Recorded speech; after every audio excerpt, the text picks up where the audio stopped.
കേന്ദ്ര ബജറ്റിൽ കേരളത്തെ അവഗണിച്ചതിൽ പ്രതിഷേധിച്ച സർക്കാർ ജീവനക്കാരും അധ്യാപകരും എഫ്എസ്സിറ്റിയുടെ ആഭിമുഖ്യത്തിൽ ജില്ലാ താലൂക്ക് കേന്ദ്രങ്ങളിൽ പ്രതിഷേധ പ്രകടനം നടത്തി.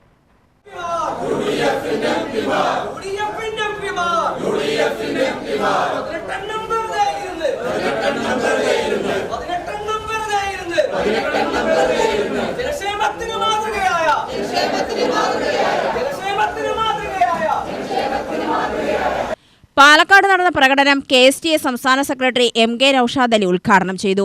ഒരു തരത്തിലും മാനിക്കാതെ അംഗീകരിക്കാതെ അവരെയെല്ലാം അവഹേളിക്കുന്ന ബജറ്റായിട്ടാണ് മാറിയത്. ആ ബജറ്റിന്റെ ബാക്കി പത്രം എന്ന് പറയുന്നത് ചെറിയൊരു ശതമാനം വരുന്ന ഇന്ത്യൻ കോർപ്പറേറ്റുകൾക്കൊപ്പമാണ് ഞങ്ങൾ എന്ന് ഒരു സാമ്പത്തിക നയരേഖയിലൂടെ കേന്ദ്ര സർക്കാർ പ്രഖ്യാപിക്കുകയാണ് ഉണ്ടായത്.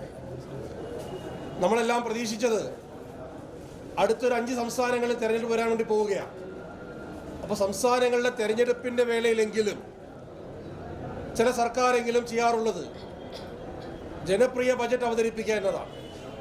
എന്നാൽ ഇന്ത്യ ഭരിക്കുന്ന BJPയെ സംബന്ധിച്ച് കഴിഞ്ഞ ഏതാനും വർഷങ്ങളെടുത്ത് പരിശോധിച്ച് നോക്കിയാൽ അവർക്ക് ജനപ്രിയ ബജറ്റ് എന്ന് പറയുന്നത് അവരുടെ അജണ്ടയിലേ ഇല്ല എന്നുള്ളതാണ്.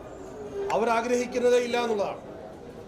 ബജറ്റിലൂടെ ജനദ്രോഹം ഞങ്ങൾ തുടരും, ബജറ്റിലൂടെ സാധാരണക്കാരെ ഞങ്ങൾ മറക്കും, ഈ രാജ്യത്തിൻ്റെ സമ്പത്ത് സമ്പന്ന വിഭാഗത്തിന് ഞങ്ങൾ തീരെഴുതി കൊടുത്തോളും, അത് ഏത് തെരഞ്ഞെടുപ്പിന് മുൻപിലും ഞങ്ങൾ പ്രഖ്യാപിക്കുക തന്നെ ചെയ്യും എന്ന് തെളിയിച്ചുകൊണ്ടാണ് ഇന്നലത്തെ കേന്ദ്ര ബജറ്റ് പുറത്തു വന്നത്. K. അജില അധ്യക്ഷത വഹിച്ചു. KGOA സംസ്ഥാന സെക്രട്ടേറിയറ്റ് അംഗം P. Saidalavi, R. Sajan, KR. Rajendran, B. Rajesh, Manesh Krishna എന്നിവർ സംസാരിച്ചു. UTV news, Palakkad.